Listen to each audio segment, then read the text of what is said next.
Assalamu alaikum students, welcome to lecture number 6.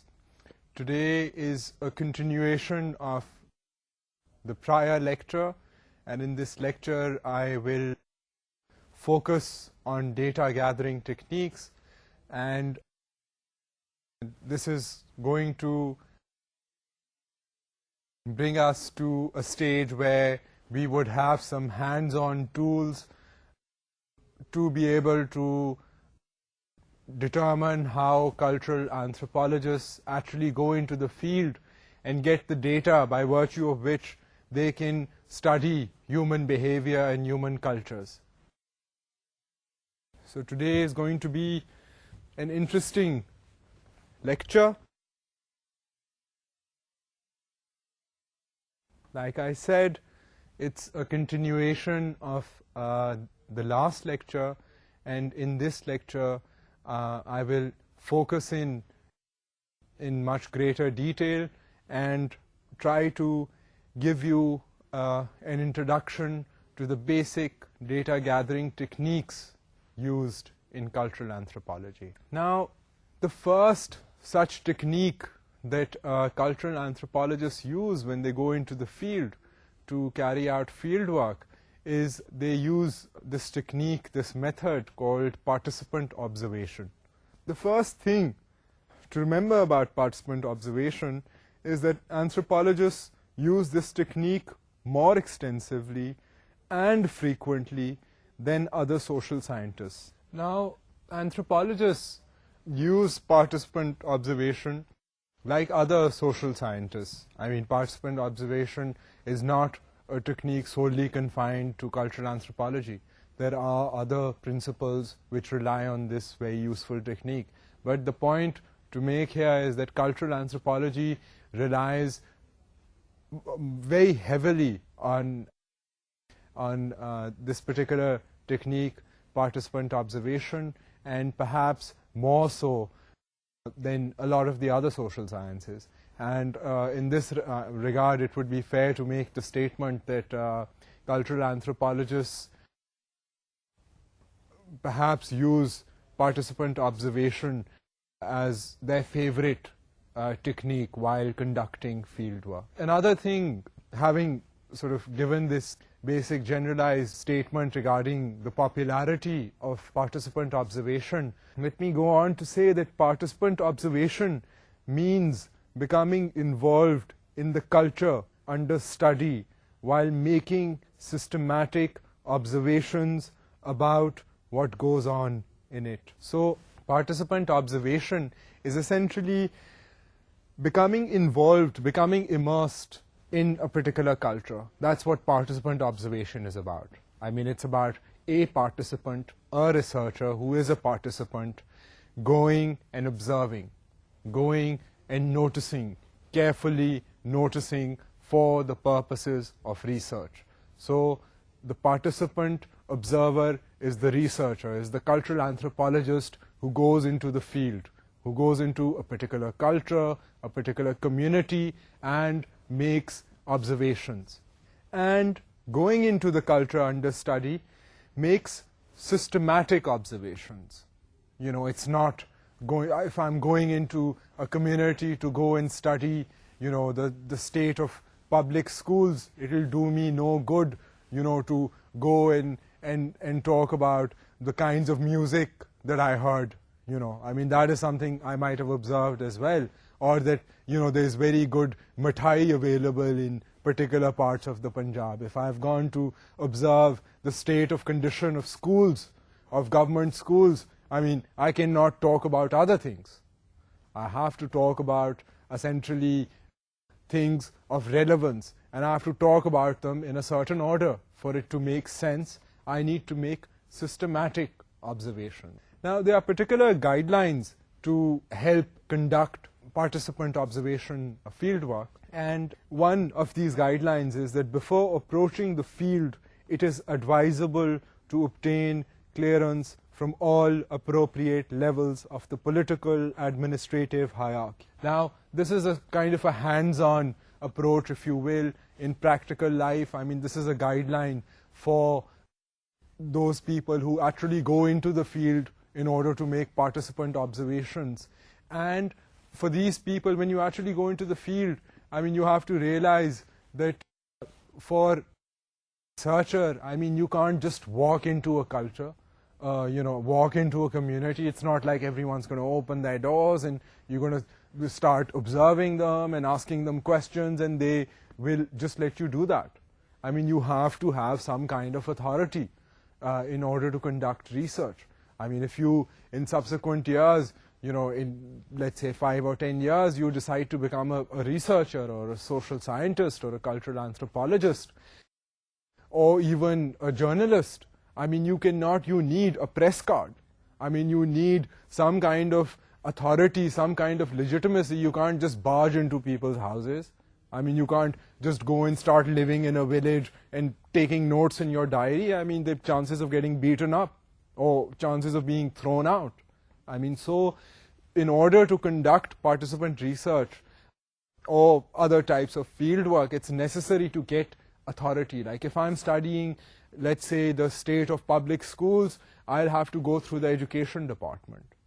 And it's important to keep in mind that you have to go through the political hierarchy. You have to go to all appropriate mechanisms, all appropriate levels. Now, if I'm going into a tehsil, the relevant person in the education department that everyone there is going to know is the AEO, is the Assistant Education Officer. If I'm conducting research at the district level, it will be the DEO. It will be the District Education Officer.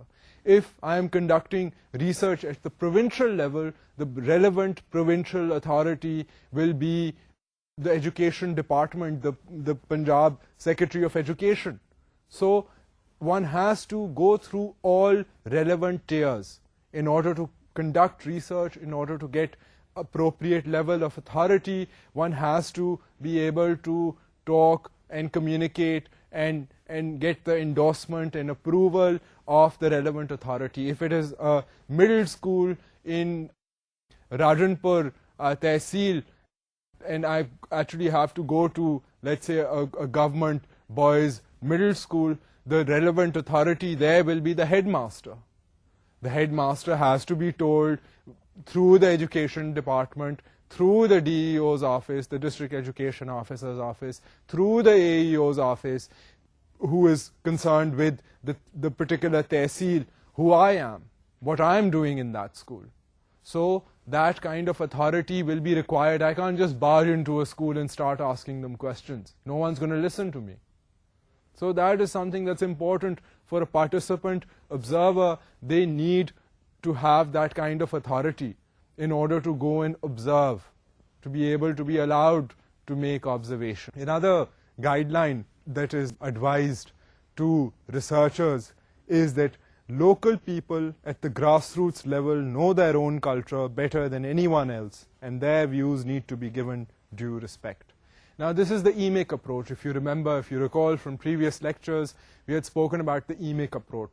And the EMIC approach said that basically instead of the ethnographer imposing their views and thinking that they're really smart and they know everything in trying to visualize what these particular communities are thinking, the EMIC approach will actually listen to these people and see what their problems are and give them that respect that these people know their circumstances. These people are intelligent enough to be able to make observations. So as a participant observer, it will be important for me to listen to the voices of those that I am observing, to hear them out, to see what they are talking about.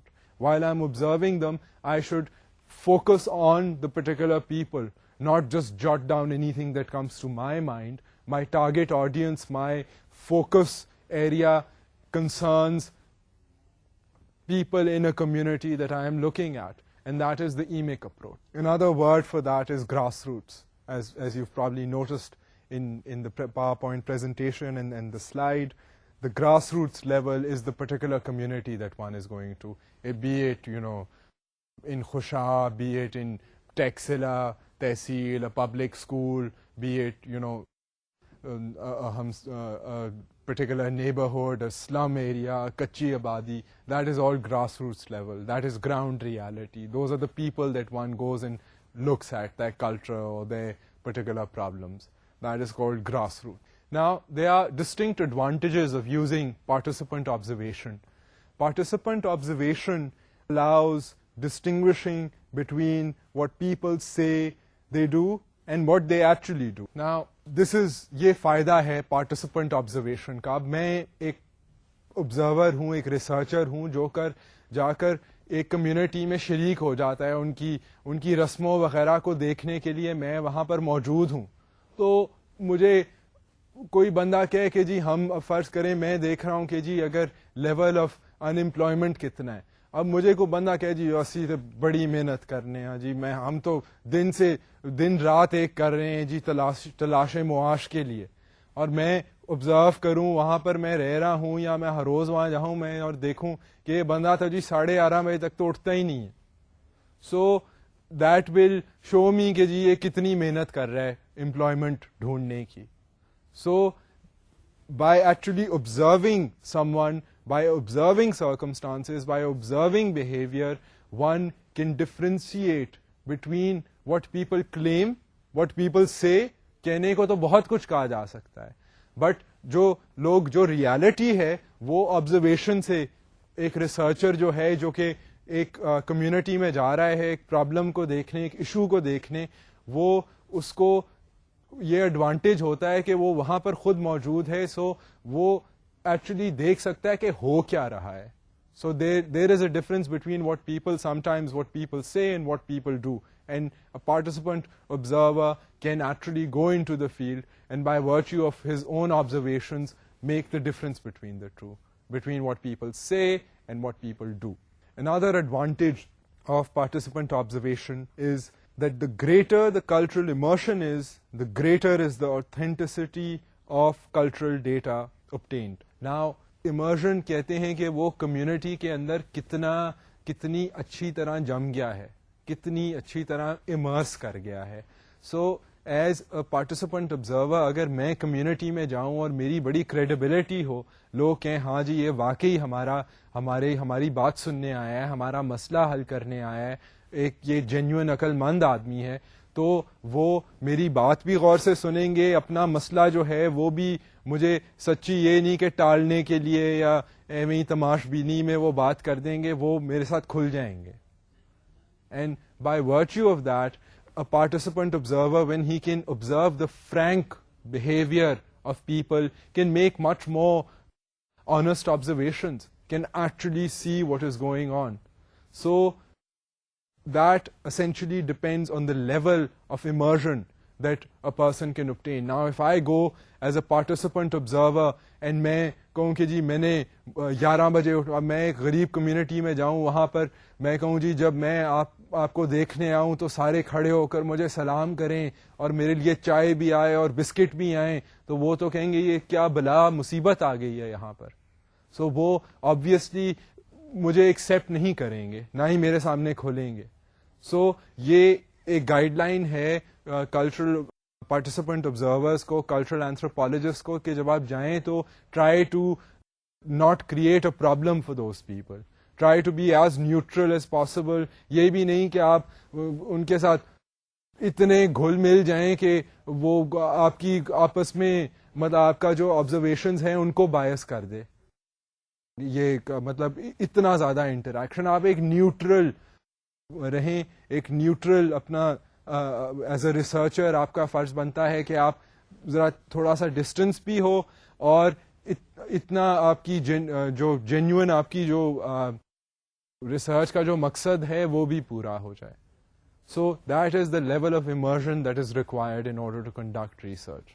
Another advantage of participant observation is that it allows observation of non-verbal behavior. یہ ایک بہت اہم چیز ہے. Participant observation کا ایک بہت بڑا فائدہ ہے کہ جب ایک ریسرچر جاتا ہے اور جا کر آبزرویشنز کرتا ہے اور وہ شریک ہوا ہوتا ہے ایک کلچر میں, ایک کمیونٹی میں, وہاں پر جا کر دیکھتا ہے کہ لوگ کیا کر رہے ہیں, تو وہ صرف یہ نہیں کہ جو لوگ اسے بتا رہے ہیں وہ ہے, وہ آبزرویشن میں وہ دیکھ رہا ہے کہ یہ ان کی باڈی لینگویج کیا کہہ رہی ہے, ان کے جو رہنے کا طریقہ ہے وہ کیسا ہے. مطلب آبزرویشن میں تو بہت کچھ آ جاتا ہے. آبزرویشن میں تو بندہ شکل دیکھ کر آپ کو یا آنکھوں میں کسی کی دیکھ کے یہ بھی پتا چل سکتا ہے کہ یہ بندہ شاید جھوٹ بول رہا ہے. یا اگر آپ ایک اسٹیوٹ آبزرور ہیں تو آپ کو حالات دیکھ کر آپ کو پتا چل جاتا ہے کہ یہاں پر خوشحالی ہے یا یہاں پر یہ جو لوگ مجھے بتا رہے ہیں یہ پرابلم ہے, یہ واقعی آبزرو کر کے آپ کو اس کے سمٹمز نظر آ جاتے ہیں. سو کئی چیزیں ہیں جو صرف لفظوں میں بیان نہیں کی جا سکتی, وہ ایکچوئل حالات کا جائزہ تھرو آبزرویشن جو ہے آپ نان وربلی ان چیزوں کو گیج کر لیتے ہیں, be it through body language, be it through their physical surroundings.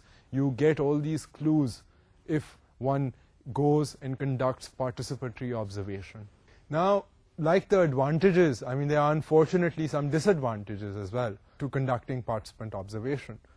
And the first of these is the problem of recording observations. جب آپ participant observation کر رہے ہیں تو اس میں basically document تو کرنا ہے observations کو. Even if you proceed in a systematic manner, given the sheer amount of complexity of circumstances, it is difficult to accurately pin down all those things in detail.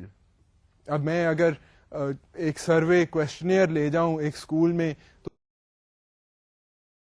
ہوں گے کہ جی teachers time پہ آتے ہیں ہاں کہ نہیں, بچوں کے پاس کتابیں ہیں ہاں کہ نہیں, اس طرح کہ وہ بلڈنگز جو ہیں 4 دیواری ہے ہاں کہ نہیں. یہ تو بہت آسان ہے, اس طرح کے 3 سوال اور ہیں اور میں فارغ.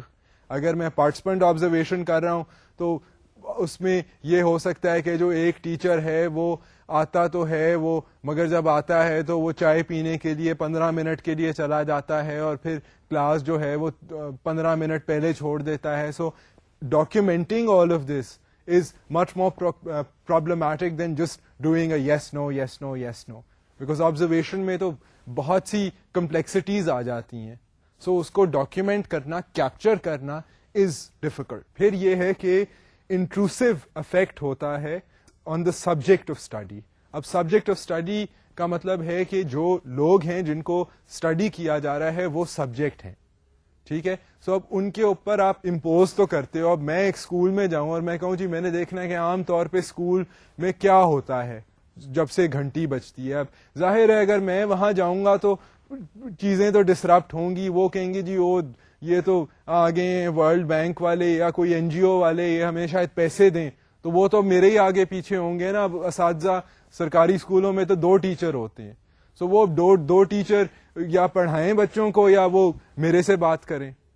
سو اگر اب میں کمیونٹی میں جا کے ایک اسکول کو آبزرو کر رہا ہوں تو as soon as I go there by virtue of my presence in the school is going to have an effect on the behavior of the teachers.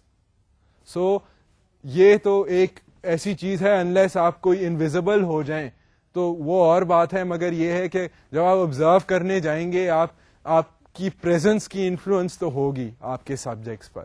یہ ایک ڈس ایڈوانٹیج ہے پارٹیسپینٹ آبزرویشن. پھر یہ ہے کہ جو سیمپل سائز ہے وہ بنسبتاً ادر ٹیکنیکس کے کچھ چھوٹا ہوتا ہے. اب اس کی وجہ یہ ہے کہ جب آپ پارٹیسپینٹ آبزرویشن کرتے ہیں تو آپ بہت سی چیزیں دیکھ سکتے ہیں, بہت سی کمپلیکسٹیز ہیں جن کی پرکھ کرنی پڑتی ہے, جن کا آپ نے آٹومیٹکلی آپ نے ان کو پرائیورٹائز کرنا ہے کہ جی یہ چیز جو ہے یہ نوٹ ڈاؤن کرنے والی ہے, یہ چیز جو ہے یہ نوٹ ڈاؤن کرنے والی شاید نہیں ہے. اگر میں فلاں چیز کو نوٹ ڈاؤن کروں گا تو میری ریسرچ اور ہائپوتھیسس پہ اس چیز کا یہ اثر ہوگا. تو یہ جو کمپلیکسٹیز ہیں ان کی وجہ سے یہ جو ٹیکنیک ہے یہ انسان کو تھوڑی سی بنسبتاً سلو ڈاؤن کر دیتی ہے. اب میں اگر پارٹیسپینٹ آبزرویشن کر رہا ہوں سرکاری اسکولوں کی تو ہو سکتا ہے میں 10 اسکولوں کا دورہ کر سکوں ان اے گیون ٹائم. اگر میں وہی جس طرح سوال نامہ لے کر جاتا ہوں تو ہو سکتا ہے میں اسی ٹائم میں 25 یا 30 اسکولز میں چلا جاؤں. سو بنسبتاً compared to the other techniques, this is a slower technique. It's a trickier technique and a slightly slower technique. Okay, another sort of a problem with participant observation is that the data obtained is hard to code or categorize, making standardized comparisons difficult. اب اس کا کہنے کا یہ مطلب ہے کہ جب participant observer ہے تو اس کو جب وہ حالات کا جائزہ لیتا ہے تو اس میں تھوڑا سا اس کو پرابلم ہوتا ہے اپنے ڈیٹا کو کوڈ کرنے کے لیے، کیونکہ وہ تو آبزرو کر رہا ہے کہ جی ٹیچر، اب لیٹس سے ایک ٹیچر ہے تو وہ ٹیچر جو ہے وہ کلاس روم میں تو آ گیا ہے، but then he keeps leaving the classroom after every 5 minutes، after every let's say 10 minutes، after every 15 minutes. اب اس میں اگر تو یا تو تھا کہ وہ یہ آبزرویشن کو بالکل کٹ ڈاؤن کر دیتا اور سیدھا سیدھا سوال کا جواب دیتا کہ از دا ٹیچر ٹیچنگ یس اور نو. اب یہ تو وہ یس اور نو والی تو بات کر ہی نہیں رہا، یہ تو آبزرو کر رہا ہے کہ ٹیچر کرتا کیا ہے. اب ٹیچر تو کرتا یہ ہے کہ وہ آتا ہے 4 منٹ بچوں کو سبق دیتا ہے، ڈانٹتا ہے اور پھر نکل جاتا ہے چائے پینے چلا جاتا ہے، اور پھر واپس آتا ہے، پھر وہ یہ کرتا ہے کہ 10-15 منٹ کلاس میں رہتا ہے. ایک بچے کا مثال آپ کو دے رہا ہوں، ایک بچے کا وہ جو شور مچا رہا ہے اس کو کہتا ہے تم کونے میں کھڑے ہو جاؤ، دوسرا جو بچہ ہے اس نے کام کیا کہتا ہے چلو تم شاباش آج کے لیے مانیٹر بن گئے ہو کلاس کے. وہ جی بچہ جو ہے وہ مانیٹر بن گیا، پھر ٹیچر 6 منٹ 7 منٹ کے لیے غائب ہو گیا. اب اگر یہ اس طرح کا کوئی ٹیچر ہے جو نان سیریس ہے، جس کو نہیں پڑھانا آتا اور نان پروفیشنل ایٹیٹیوڈ ہے اس کا یہ مطلب ہے کہ دس پرٹیکولر ٹیچر، اب میں اگر پارٹیسپینٹ آبزرور ہوں تو میں تو یہ ساری چیزیں لکھ رہا ہوں. اب یہ میں نے ساری چیزیں لکھنی ہیں تو میں اس کی اب کوڈنگ کیسے کروں، میں اس کو کیٹیگرائز کیسے کروں کہ کیا ٹیچر کلاس میں ہے کہ نہیں ہے. مطلب this is not a straight forward way, there is no straight forward way to categorize or to code this kind of observation, which makes this particular technique tricky. Now, there is another technique to obtain data from the field, and that technique is that of interviewing. The basic way to go about interviewing is that interviewing enables collection of information on what people think or feel as well as what they do. So, اس میں جو think and feel والی بات ہے وہ ہے attitudinal. That is getting an idea regarding the attitudes of people. وہ کیا سوچتے ہیں، کیا سمجھتے ہیں، کیا ان کے ایٹیٹیوڈز ہیں، اینڈ وہ بہیو کیسے کرتے ہیں. وہ جو ہے وہ بہیویئرل لیول پر انویسٹیگیشنز ہیں. سو انٹرویو کرنے کا یہ فائدہ ہے کہ وہ لوگوں کے ایٹیٹیوڈز کا پتہ کر لیتا ہے، مگر ایٹیٹیوڈس کے ساتھ ساتھ وہ بیہیویئرز کا بھی پتہ کرنے کی کوشش کرتا ہے. اب یہ جو ہے انٹرویو جو ہے this is another technique which is used by cultural anthropologists, and cultural anthropologists لوگوں سے بات چیت کرتے ہیں، بیہیویئر جو ہے وہ بھی ان سے پتہ کرتے ہیں، مگر اس میں زیادہ تر انہیں، یہ میں آپ کو تھوڑا سا اس کی وضاحت کر دوں کہ زیادہ تر انہیں لوگوں کے ایٹیٹیوڈز پر ریلائی کرنا پڑتا ہے ان پریکٹیکل لائف. اب میں آپ سے کچھ سوال جواب کر رہا ہوں، آپ ٹیچر ہیں، اب میں نے باہر سے تو سنا ہے کہ آپ ہر روز آتے ہیں جی سلائٹلی دیر میں اور جلدی چھٹی کر لیتے ہیں. آپ سے میں کہتا ہوں سر آپ وقت کی پابندی کرتے ہیں، آپ کہیں ہاں جی میں بالکل کرتا ہوں. I have to rely on what you saying. آپ کو میں آبزرو تو کر نہیں رہا ہوں، میں نے تو آپ سے سوال پوچھا ہے، آپ نے مجھے جواب دے دیا ہے. I'll have to take yes. You see, so یہ ذرا ایک ٹرکی چیز ہے انٹرویوئنگ کے بارے میں. اب اس کے علاوہ یہ ہے کہ جو ایتھنوگرافک انٹرویوز ہیں، جو کلچرل اینتھروپالوجسٹ جب انٹرویو کرتا ہے تو وہ زیادہ تر پریفر کرتا ہے کہ وہ انٹرویو پروسیس کو سپلیمنٹ کرے. مطلب وہ صرف جا کر ٹیچر سے نہیں پوچھے گا، وہ یہ کرے گا کہ مے بی ایک دن جا کر ٹیچر سے پوچھ لے گا کہ ہاں جی بتائیں آپ ٹائم پر آتے ہیں کہ نہیں، اور وہ پھر دوسرے دن ہو سکتا ہے ساتھ پارٹیسپینٹ آبزرویشن کر لے کہ خود پہنچ جائے صبح 7:30 بجے اور دیکھے پھر ٹیچر صاحب کتنے بجے آتے ہیں، اور چھٹی کے ٹائم بھی ذرا وہ کھوکھے پر جا کر بیٹھ جائے اور چائے پینی شروع کر دے اور دیکھے گھنٹی بجنے سے کتنی پہلے اسکول بند ہو جاتا ہے، جو گھنٹی کا جو آفیشیل ٹائم ہے. سو وہ سپلیمنٹ کر سکتے ہیں انٹرویوز کو. اب انٹرویوز جو ہیں وہ دو قسم کے ہیں. ایک انٹرویو جو ہے وہ کہلاتا ہے اسٹرکچرڈ انٹرویو, دوسرا جو ہے وہ ہے انسٹرکچرڈ انٹرویو. سو یہ انٹرویو کرنے کے کامنلی دو طریقے ہیں. ایک جو اسٹرکچرڈ انٹرویو ہے وہاں پر interviewers ask respondents exactly the same set of questions in the same sequence. اب اس میں یہ ہے کہ لیٹس سے کہ ہماری ریسرچ کی ایک ٹیم بنی ہے جس میں ہم کوئی 10 لوگ شامل ہیں. اب اگر ہم اسٹرکچرڈ انٹرویو ہوگا ہمارے پاس تو ہم یہ کریں گے کہ all of us will use the same technique and ask the questions in the same sequence. مطلب یعنی کہ میرے پاس اگر 10 سوال ہیں تو میں ایک ریسرچر ہوں, میرے ساتھ 9 ساتھی ہیں, تو ہم سارے یہ کریں گے کہ ہم نے 10 سوال پوچھنے ہیں. ہم اسی ترتیب میں 1 to 10 سوال سارے پوچھیں گے اینڈ ہم ان سے بڑے اسٹرکچرڈ قسم کے سوال پوچھیں گے جس میں زیادہ تر جواب جو ہے وہ ہاں یا نہیں, یس اور نو یا ملٹیپل چوائس میں جواب ہوں گے. ان کے پاس 4 یا 5 آپشنز ہوں گی, اس میں سے وہ آئیڈینٹیفائی کر دیں گے جی کہ اب مثال کے طور پہ اگر ٹیچر سے کہہ رہے ہیں کہ جی آپ دیر سے کیوں آتے ہیں اسکول, وہ اس کے وہ 5 جواب دیے ہوئے ہیں اسٹرکچرڈ انٹرویو میں. وہ جواب ایک یہ ہے کہ لیک آف ٹرانسپورٹیشن, پور روڈز, پھر یہ ہے کہ لیک آف مانیٹری انسینٹو کہ مجھے تو جی اتنا معاوضہ, میری تو تنخواہ اتنی نہیں ہے, میں ہر روز کیوں اسکول آؤں, میں نے تو پرچون کی دکان بھی چلانی ہے. سو اس طرح کی آپشنز دی ہوئی ہیں. سارے اساتذہ سے یہ سوال پوچھا جائے گا, 9 کے 9 ریسرچر جا کر سوال یہ پوچھیں گے کہ جی کہ آپ کا یہ بیہیویئرل پیٹرن ایسے کیوں ہے, تو اس میں پھر انڈیکیشن آ جائے گی. جی کئی کہیں گے کہ جی پیسے نہیں ملتے, کئی کہیں گے جی روڈز ہی نہیں ہیں, کوئی کہیں گے جی کہ ہمارے پاس گاڑیاں پبلک ٹرانسپورٹ نہیں ہے, کوئی کہے گا جی یہ علاقہ جو ہے یہ بہت ریموٹ ہے, میں تو تھا دوسرے تحصیل سے تھا, مجھے انہوں نے اس یونین کاؤنسل میں بھیج دیا ہے.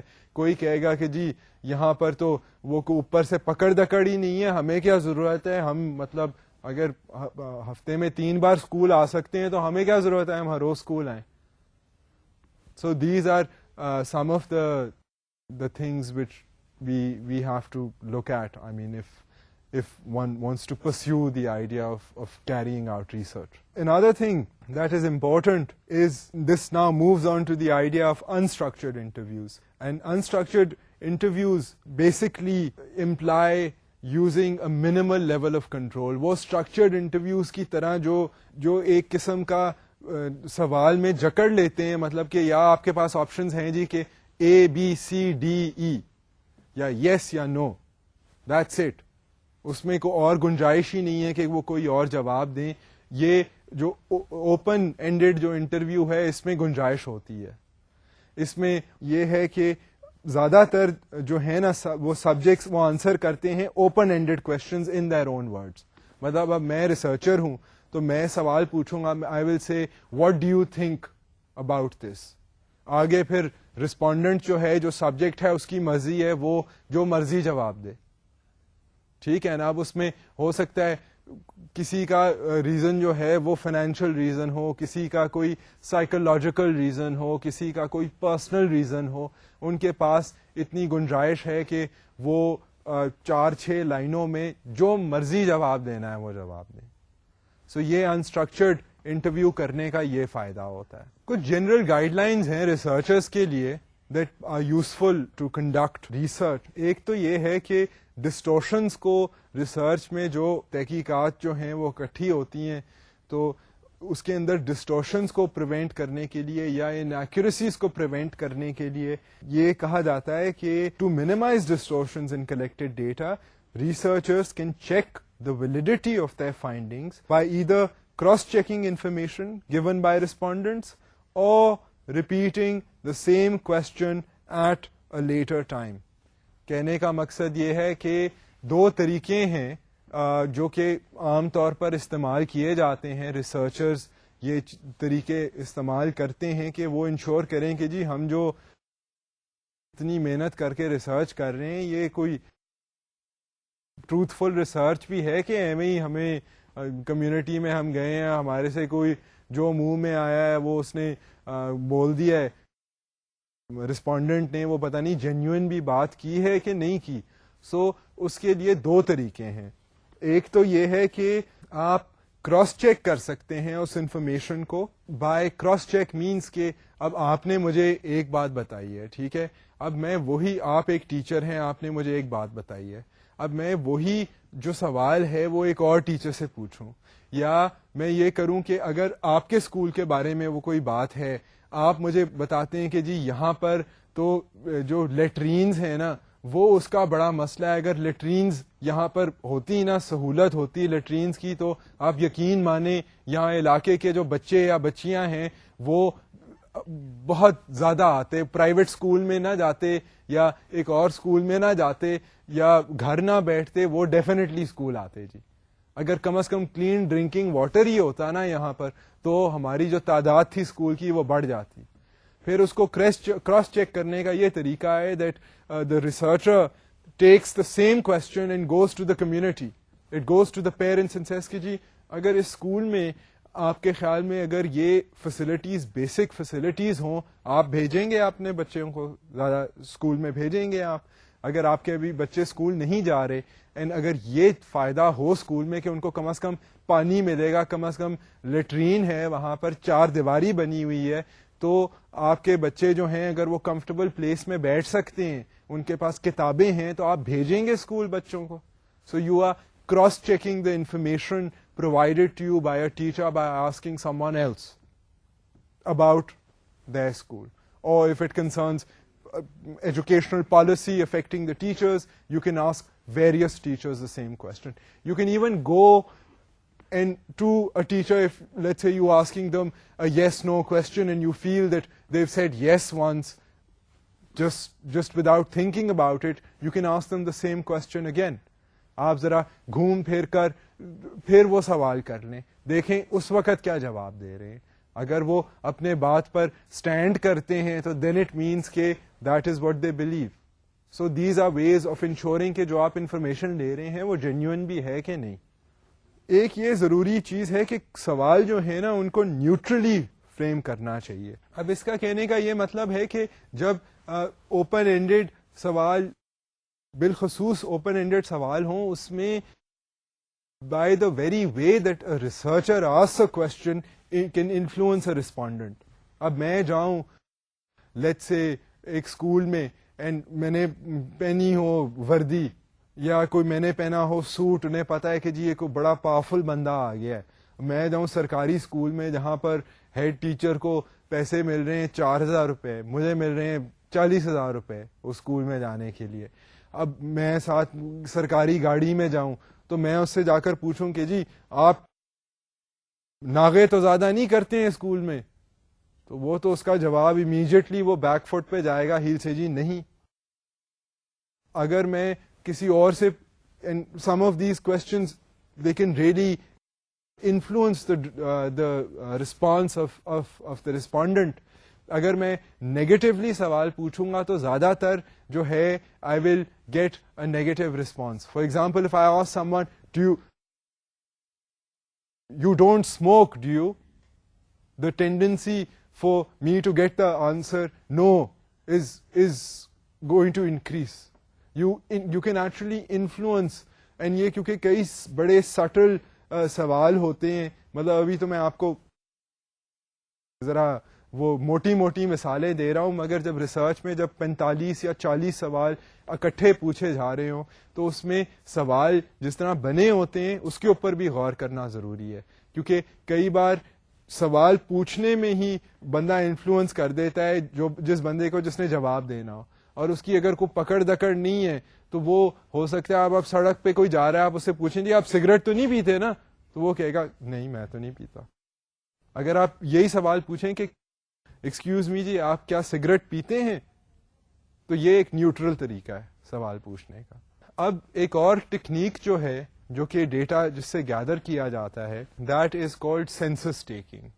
اب سینسس ٹیکنگ جو ہے that employs collecting basic demographic data at the initial stages of field work which is the least intrusive manner to begin investigating the state of a given community. اس کا کہنے کا یہ مطلب ہے ڈیموگرافک ڈیٹا ہوتا ہے جو پاپولیشن، مطلب جس طرح سینسس ہاؤس ہولڈ کا سینسس ہوا پاکستان میں، بیسک جو اس طرح کی چیزیں ہیں کہ جی آپ کے گھر میں کتنے فرد ہیں، آپ کی انکم کتنی ہے، آپ کے کتنے بچے ہیں، یہ جو ہے یہ بیسک ڈیموگرافک انفارمیشن ہے.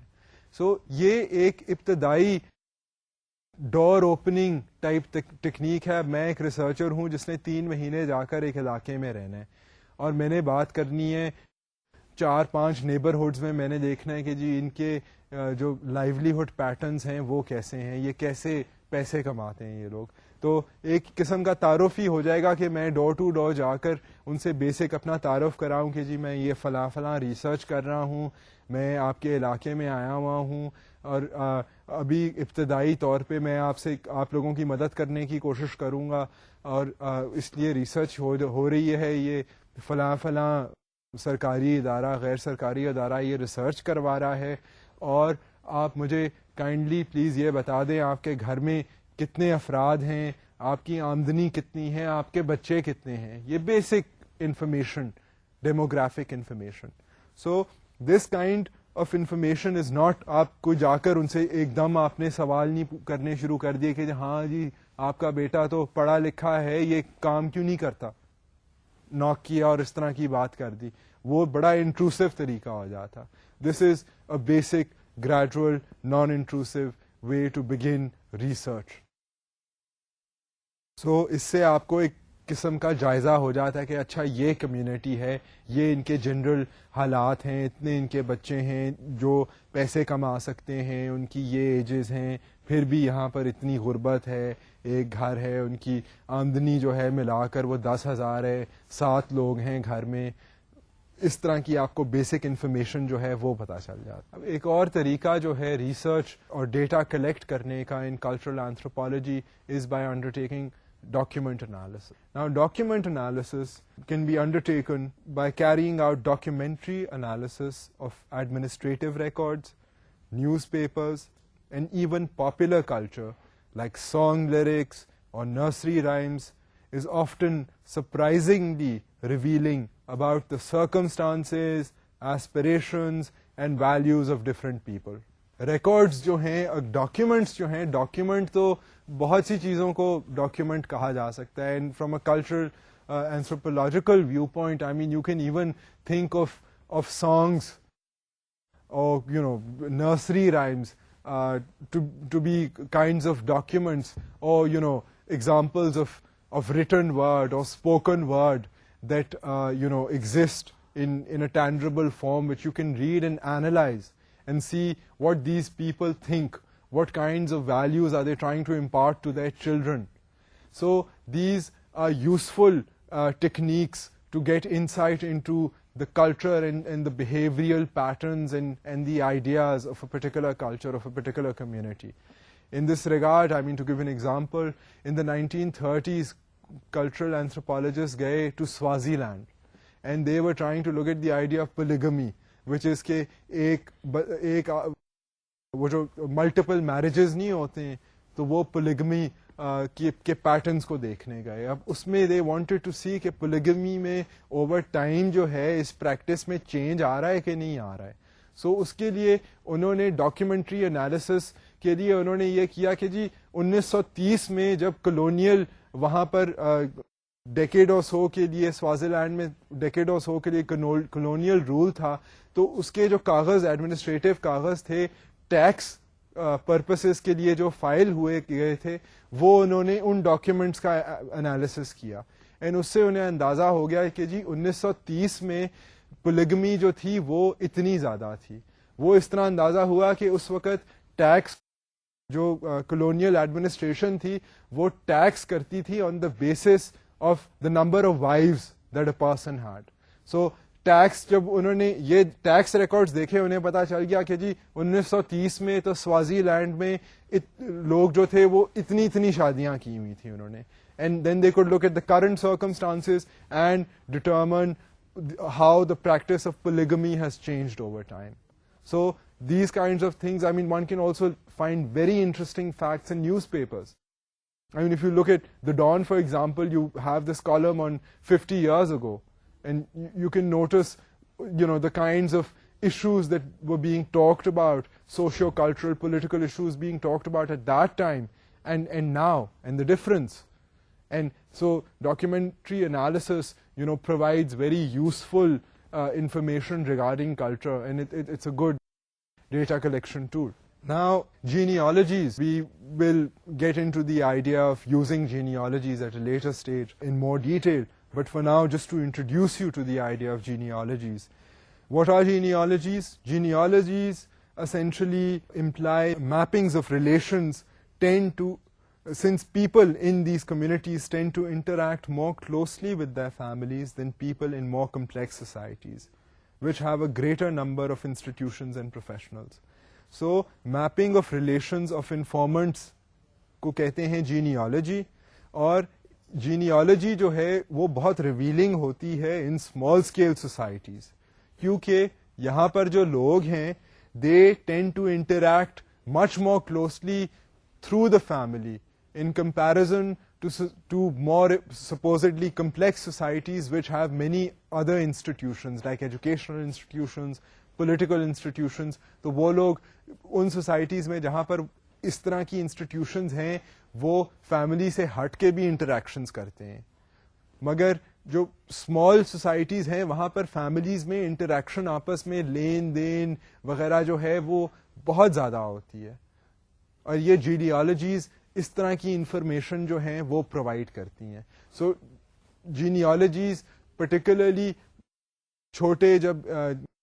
چھوٹے اسمال اسکیل کلچرز جو ہیں وہاں پر جا کر ان علاقوں میں خاصا پتہ چل جاتا ہے کہ ان کے اکنامک پیٹرنز کیا ہیں, ان کے پاس اکنامک آپشنز کیا ہیں, یہ کس طرح کی ایکٹیویٹیز میں انگیج کرتے ہیں by looking actually mapping out the relations کہ اچھا یہ اس کا خامند ہے, اس کے خامند کے بھائی کے ساتھ اس کی شادی ہوئی تھی, پھر ان کے اتنے بچے ہوئے تھے, یہ اس کو کہتے ہیں جینیالوجی. اس کے بعد ہے فوٹوگرافی. فوٹوگرافی بھی ایک ڈیٹا گیدر کرنے کا ایک طریقہ ہے as far as an anthropologist is concerned. اس میں cameras and video recorders allow researchers to see without fatigue, without being selective, and provide a lasting record of cultural events and physical surroundings. اب اس میں data gather کرنے کے لیے innovative techniques بھی use ہو سکتی ہیں, اس میں فوٹوگرافی شامل ہے, ویڈیو ریکارڈر شامل ہیں. اب ان کا یہ فائدہ ہے ویڈیو ریکارڈرز کا اور فوٹوگرافی کا کہ اب انسان جب فرض کریں آپ بڑے غور سے ایک چیز کو دیکھ رہے ہیں, اب گھنٹے ڈیڑھ گھنٹے بعد انسان کا جو مائنڈ ہے وہ تھک جاتا ہے, آپ اتنے غور سے نہیں دیکھ سکیں گے. ہو سکتا ہے آپ کوشش تو کریں کہ میں 6 گھنٹے دیکھتا رہوں کہ جی یہ کون کہاں سے آ رہا ہے, کون کہاں جا رہا ہے, بٹ آپ تھک جائیں گے. تو آپ آدھی چیزیں آپ دیکھیں گے, آدھی نہیں دیکھیں گے, آپ سلیکٹو ہو جائیں گے. مگر ایک کیمرہ جو ہے وہ ایک پرٹیکولر مومنٹ کو فریز کر دے گا, ایک فریم کو فریز کر دے گا, اس میں جو کچھ ہو رہا ہے چاہے اس میں 50 لوگ ہیں وہ آپ کو سارے کے سارے نظر آ جائیں گے. So you can later on you can analyse a photograph of a festival let's say and see in one precise moment of time exactly all that was going on, and you can analyze that repeatedly. You will get یہ نہیں کہ آپ کو لال رنگ پسند ہے تو اس میں آپ صرف لال کو ہی دیکھیں گے. فوٹوگراف میں تو جو فوٹوگراف کا فریم ہے اس میں لال ہے, پیلا ہے, نیلا ہے, اس نے تو ہر چیز کو کیپچر کر لینا ہے in one moment. So then one can undertake a greater analysis and a neutral analysis. Our mind tends to focus on things that we like. A camera is much more neutral in that sense. اب اس میں ایک slight مسئلہ ہے کہ some local communities can object to their use. اب آپ مثال کے طور پر آپ کسی ایسے علاقے میں جائیں جہاں پر لوگ کنزرویٹو ہوں یا وہ نہ اچھا سمجھیں کہ آپ ان کی پرائیویسی کو انٹروڈ کر رہے ہیں, آپ کیا جی کیمرہ لے کر آ گئے ہیں یا ویڈیو ریکارڈر لے کر آ گئے ہیں, وہ آپ کو اجازت ہی نہ دیں. یہ ہو سکتا ہے, یہ ہوتا ہے, اور یہ اب اس میں انسان کچھ کر نہیں سکتا ہے. سو although it's a useful tool, but one obviously has to get the consent of the community, or if it's a festival, then the consent of those organizing the festival. to be able to use this technique to analyze that festival or that activity. اب جو choice of technique ہے اس میں ایک تو the choice of technique depends on the problem being studied. ٹھیک ہے, سو اس میں یہ ہے کہ آپ ٹیکنیک وہی یوز کریں گے depending on what problem or what issue you are looking at. اگر آپ نے کسی فیسٹیول کو دیکھنا ہے, وہاں پر ہو سکتا ہے آپ اگر انٹرویو لے کر چلے جائیں جی 50 سوال, تو لوگ تو مطلب اپنے تہوار منانے میں مصروف ہیں, they don't have the time کہ وہ آپ کے سوالوں کے جواب دیں. تو ہو سکتا ہے کہ وہاں پر فوٹوگرافی آپ کر لیں. اگر آپ فوٹوگرافی کی اجازت نہیں ہے تو پھر ہو سکتا ہے آپ کوشش کریں کہ آپ کو کوئی ایسا بندہ مل جائے جو آپ کے سوالوں کے جواب دے دے. ہو سکتا ہے آپ اس سے انسٹرکچرڈ سوال پوچھ لیں کہ جی آپ یہ جو سیلیبریٹ کر رہے ہیں, آپ کو اس سیلیبریشن کے بارے میں کیا سب سے اچھی چیز کیا لگتی ہے, اس میں سب سے آپ what do you look forward to at the time of this celebration, why does this celebration hold significance for you. So یہ تو ڈپینڈ کرتا ہے صورت حال پر what kind of technique to use. Choice of a technique also depends on the receptiveness of the community in question. So like we said earlier, basically one has to keep in mind how a particular community will react. I mean, if I insist on taking my camera and trying to, capture a moment on a frame, and that community does not allow me to use a camera, this technique is useless. I mean, if I insist on asking someone 60 questions and they don't have the time and they're in a hurry or they occupied in doing something else, then it's better for me to change my technique and maybe use an unstructured questionnaire and ask 3 or 4 questions that they might, spare the time to answer. So the technique has to be modified and one has to look at the ground reality and use an appropriate technique. The last issue that I will draw your attention to is that of having obtained the data, of being able to compare the data, of being able to carry out cross-cultural comparisons. Now, in this regard, 3 things are very important. The first thing is that the quality of data must be consistent. You can't have questionnaires that you've conducted in great detail in one place and open-ended questionnaires that have lengthy answers and compare those to another place where the answers are in 1 word or 2 words, conducted in a hurry.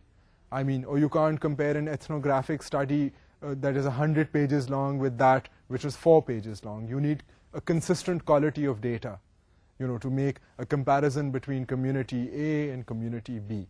The units of analysis must be comparable. It is not possible to compare different levels of social systems.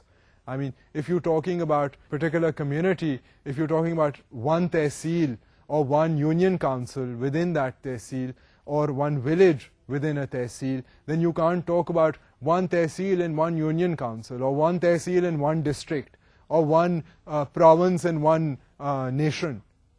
You can't compare one nation to one province. You have to compare equal social systems. If you're talking about a neighborhood and you want to draw a comparison, then talk about another neighborhood, not a city. So you need the same level of social system that can be compared to another social system which is of the same level. Contrasting cultural traits out of context from their remaining culture is problematic but useful in identifying similarities across different cultures. Essentially, it's tricky when you take one piece of information out of one culture, one community, and try to compare it to another community. It is a little tricky because I'm taking one issue out of this entire culture and isolating that issue and comparing it to another issue from another completely different area with a completely different circumstance. One is taking things out of context a little bit. But for statistical purposes, these kinds of comparisons are necessary. I mean, in order to look at things quantitatively, one has to be able to make cross comparisons. Well, this brings me to the end of the lecture. I have, in these in this lecture and the last lecture now given you hands-on techniques that cultural anthropologists use, and I hope that we will get a chance to investigate in greater detail, in interesting ways, how these techniques are used, and inshallah we will do this in subsequent lectures. For now, Khuda Hafiz.